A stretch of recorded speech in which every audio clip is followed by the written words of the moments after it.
ಇನ್ನು ವಿಧಾನಸಭೆ ಮುಖ್ಯ ಸಚೇತಕ ಅಶೋಕ್ ಪಟ್ಟಣ್ ಅವರು ಕೂಡ ಈ ಭೇಟಿಯ ವಿಚಾರಕ್ಕೆ ಸಂಬಂಧಪಟ್ಟಂತೆ ಮಾತನಾಡಿದ್ದಾರೆ.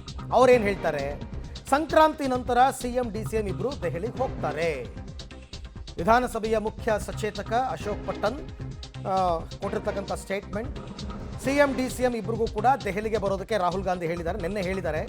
ದೆಹಲಿಗೆ ಹೋದ ಮೇಲೆ ಎಲ್ಲ ಗೊಂದಲವೂ ನಿವಾರಣೆ ಆಗುತ್ತೆ, ಎಲ್ಲವೂ ಸರಿಯಾಗುತ್ತೆ, ಸಂಪುಟ ವಿಸ್ತರಣೆ ಸೇರಿದಂತೆ ಎಲ್ಲವೂ ಕೂಡ ಚರ್ಚೆ ಆಗುತ್ತೆ ಅಂತ ಅವರು ಕೊಟ್ಟಿರ್ತಕ್ಕಂಥ ಮಾಹಿತಿ. ಎಲ್ಲ ಡೆಲ್ಲಿಗೆ ಬನ್ನಿ ಮಾತಾಡೋಣ ಅಂತ ತಂದಿದ್ದಾರೆ.